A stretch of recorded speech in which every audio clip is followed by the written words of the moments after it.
Stage पर बैठे हुए माननीय प्रिंसिपल मैडम और माधवी मैडम और सारे बच्चे, नमस्कार। शुरू करने से पहले मुझे एक छोटा सा सवाल। जब अंग्रेजी में बोलते हैं तो गुड मॉर्निंग, गुड मॉर्निंग कितने को बोले? तो एक को बोलो तो गुड मॉर्निंग, सब लोगों को बोलो तभी गुड मॉर्निंग। वही हिंदी में बोले तो जब एक को बोलते हैं वो नमस्ते, जब बहुत सारे लोग हैं तो नमस्कार। तो इतना ज़्यादा अंतर है अंग्रेजी में और हमारे भारतीय कोई भी भाषा ले, हर भाषा में बहुत सारे अंतर हैं। और हमारे भाषाएं जो है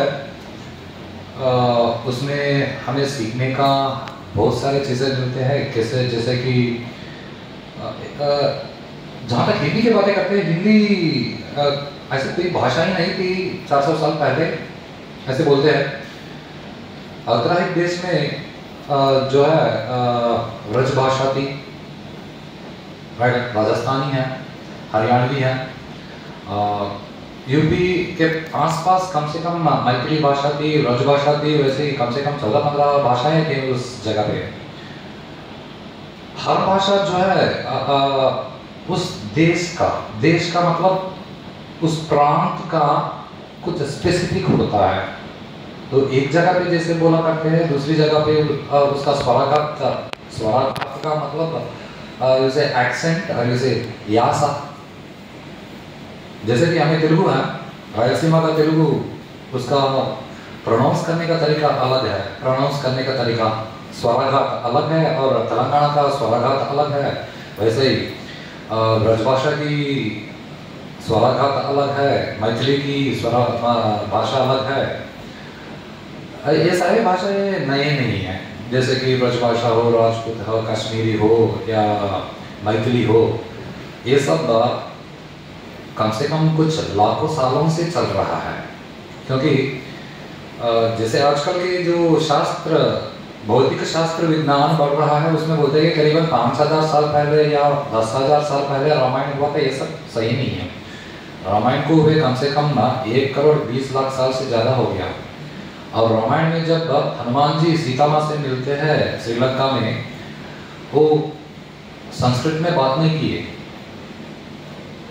जरा अच्छा से समझने की कोशिश कीजिए।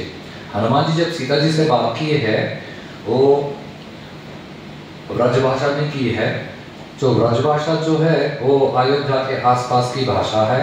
और ब्रजभाषा वो भी ऐसी स्वराघात में बोले, ऐसी एक्सेंट से बोले जो मैथिली प्रांत का ब्रजभाषा बोलने का तरीका है। तो कम से कम 1 करोड़ 20 लाख साल से हमारे यहाँ ये ब्रजभाषाएं, ये द्रविड़ भाषाएं भी है। द्रविड़ भाषाएं भी तमिल, तेलुगु, कर्नाटक, ये सब आजकल के नहीं है। आजकल के जो हिस्टोरियन बोलते हैं कि Telugu is recognised as a language since some 1600 something, ऐसा नहीं है। ये उन लोगों का कॉलोनियल मैकेनिज्म है, उसमें हम लोगों को दबाने के लिए वैसे ही बोला जाता है।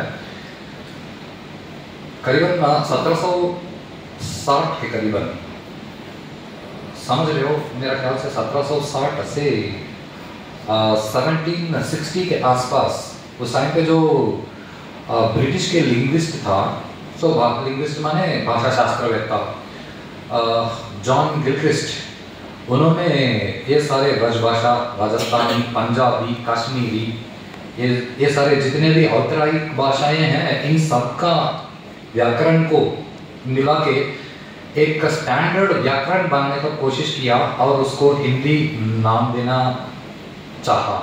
और उस टाइम पे कुछ लोग थे, मेरा ख्याल से एक तो मैंने नाम लिख के आया, मुझे नाम उसका याद नहीं था। सो भारतेंदु हरिश्चंद्र जो पहला आदमी है जिन्होंने ये जॉन क्रिस्टोफर के साथ मिलके हिंदी व्याकरण लिखा है। ये मेरे ख्याल से 1850 के करीबन व्याकरण का किताब दिया गया है सबको। तब से उसे हिंदी बोल के, हिंदी नाम दे के उस भाषा को पढ़ाई में लाने लगे, जैसे कि कॉमनली सब लोग यूज कर रहे हैं। और हिंदी के साथ सारे भाषाएं अच्छी है। भाषा अपने दिमाग में जो है उसे दूसरे लोगों को समझाने के लिए किसी भी भाषा का इस्तेमाल कर सकते हैं। जैसे कि आप अमेरिका में किसी के साथ काम करना चाहे तो आपको अंग्रेजी में बात करना पड़ता है। यूरोपियन कंट्रीज में किसी के साथ बात करना है तो अंग्रेजी में बात करना पड़ता है। जैसे कि एक कॉमन लैंग्वेज, वैसे ही भारत में ये हिंदी एक कॉमन लैंग्वेज जैसे यूज कर सकते हैं। हमारी जो मातृभाषा है तेलुगु है, तेलुगु में हम समझेंगे, तेलुगु में बात करेंगे। इसके साथ अगर कहीं जरूरत पड़ी, कहीं और जाना पड़ा तो वहाँ पे हिंदी में भी काम चला सकते हैं। कर्नाटक में गए तो कन्नड़ में बात करने की जरूरत पड़ती है। लेकिन जो कर्नाटक और तमिलनाडु में जैसे बोलते हैं कि हमें हमारी मातृभाषा ही चाहिए, तो उन लोगों को बाकी टेक्निकल चीज़ें नहीं सीखना चाहिए, क्योंकि टेक्निकल चीज़ें सीख के बाहर जाके अंग्रेजी में बात करना पड़ता है, तो अंग्रेजी भी नहीं सीखना चाहिए। हम लोग वैसे मूर्ख नहीं बनना चाहिए। जहाँ तक मेरी बात है, आप कोई भी भाषा सीखना है अच्छा सा सीखो, उसका व्याकरण सीखो, उसे उसमें कैसे बात करना है ये सीखो। भाषाएं जो है अपनी दिल की चीज़ें बताने का एक अच्छा सा साधन है। और चाहे हिंदी हो, चाहे तेलुगु हो, चाहे कोई भी भाषा हो, हर भाषा का उसका स्पेसिफिकेशन होता है। हर भाषा अंग्रेजी की तरह नहीं होता। अंग्रेजी में बहुत सारी चीज़ों का कोई पद नहीं मिलता है। जैसे आपने किसी से कुछ छीन लिया तो आपको पाप लगेगा, इसको अंग्रेजी में बोलते हैं दे गेट सिन। ठीक है, जब आपने किसी को कुछ दिया है तो आपको पुण्य मिलेगा। अब अंग्रेजी में तो पुण्य का कोई वर्ड नहीं है, तो अंग्रेजी में when they donate something, they don't know what they get, they don't know that concept, so they have no name for that particular concept of punya.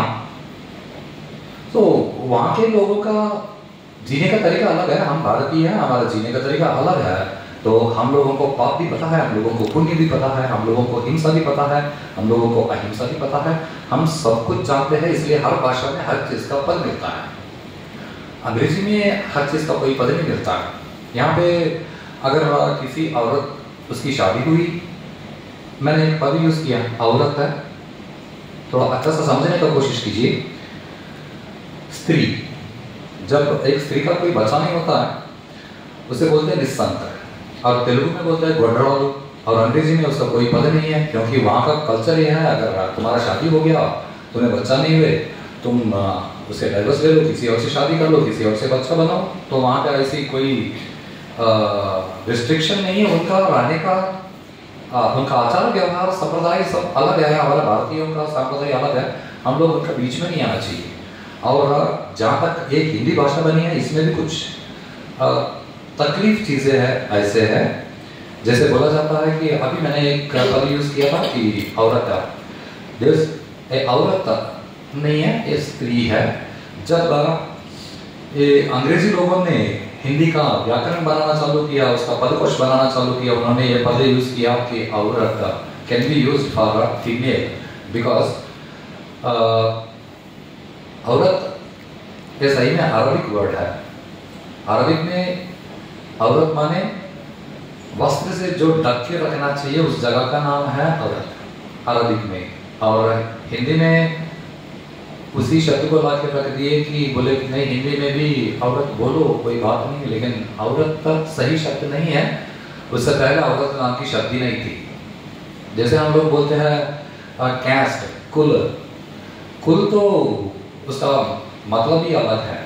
कुल का मतलब है जहाँ पे कुछ लोग मिलते एक जैसे काम करना चालू करते हैं उसे बोलते हैं कुल। हमारा जो यूनिवर्सिटी का चांसलर है उसे बोलते हैं कुलपति, उपकुलपति। राष्ट्र का जो गवर्नर है वो कुलपति है, वाइस चांसलर माने उपकुलपति। So he is leader of, he is the wholesale owner of. यहाँ पे जो सारे बच्चे उनके नीचे जो पढ़ रहे हैं वो सब एक कुल के हैं। सो अंग्रेजों ने जैसे बोला वैसे ही कुल का मतलब कैस्ट नहीं है। तो हमारा द्रोणाचार्य की गुरुकुल था, कृपाचार्य की गुरुकुल था, हम लोग सारे गुरुकुल जाके पढ़ाई की। गुरुकुल जहाँ पे एक कुल के लोग रहते हैं जो पढ़ाई कराते हैं उसे बोलते हैं गुरुकुल।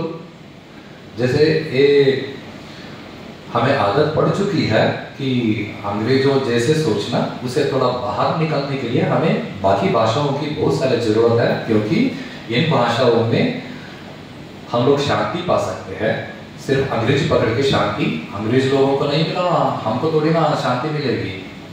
सोचिए, अंग्रेज लोग सारा दुनिया को जीतने के लिए निकले, लेकिन कोई शांति से नहीं जिए, किसी को शांति से नहीं जीने दिए। अभी भी कोई लोग शांति में नहीं है। तो अंग्रेजी में शांति नाम की कोई चीज नहीं है।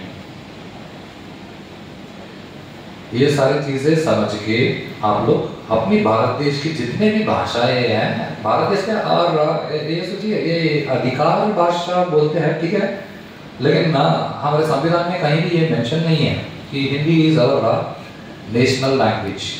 Our nation is not a single language nation. Our language is recognized more than 21 languages.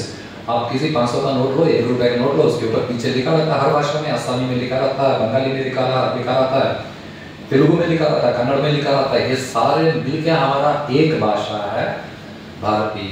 भारतीय जितने भी भाषाएं हैं, सारे भाषाएं बहुत अच्छे भाषाएं हैं। तो तेलुगु अच्छा, इसका मतलब ये नहीं है कि कन्नड़ खराब है या हिंदी खराब है। हिंदी अच्छा, इसका मतलब ये नहीं कि तेलुगु खराब है। ये अगर ऐसे बोले तो ये ऐसा लगेगा जैसे कि मैं बोलता हूँ मेरा प्रिंसिपल मैडम खराब है और माधवी मैडम का प्रिंसिपल मैडम अच्छा है। ऐसे थोड़ी ना चलता है। माधवी मैडम का प्रिंसिपल मैडम अच्छी है, तो माधवी मैडम का जो प्रिंसिपल मैडम है वही मेरा प्रिंसिपल मैडम भी है। तो माधवी मैडम का प्रिंसिपल मैडम अच्छी है, तो मेरा प्रिंसिपल मैडम भी अच्छी है। समझ रहे हो? It is not that my wife is very good, but my daughter's mother is not good. ये पागलपन की बातें बोलते हैं, ठीक है। अगर हमारे प्रिंसिपल मैडम अच्छी है, इसका मतलब यह है कि माधवी मैडम की प्रिंसिपल मैडम भी अच्छी है। समझ रहे हो? तो तेलुगु अच्छा है तो वेरी गुड, कन्नड़ भी अच्छा, हिंदी भी अच्छा है। यहाँ पे छोटा सा प्रॉब्लम यह है कि दक्षिणात्य देश में कुछ ज्यादा भाषाएं हैं, वैसा ही उत्तराधिक देश में भी ज्यादा भाषाएं थी, लेकिन वहां पे सारे मिला के उसको एक व्याकरण बनाए, हिंदी बोले। दक्षिणात्य में वो नहीं बोले, तो यहाँ के जो भाषाएं हैं वो अच्छे हैं, और वो राजभाषा वगैरह जो है वो अभी भी बात करते हैं, लेकिन उनका कोई व्याकरण वगैरह नहीं है। तो ये सारे चीजें दिमाग में रखते हुए आप हर भाषा का इज्जत कीजिए, हर भाषा में बोलने का प्रयास कीजिए। जब तक आप अपनी भाषा नहीं बोल सकते तो अंग्रेजी सिर्फ बोल सकते हैं, अंग्रेजी में सोच नहीं सकते, ठीक है। तो इतना अच्छा मौका देने का हिंदी मैडम को और प्रिंसिपल मैडम को धन्यवाद। और इंत ओपिक कुछ विना मीकु थैंक यू।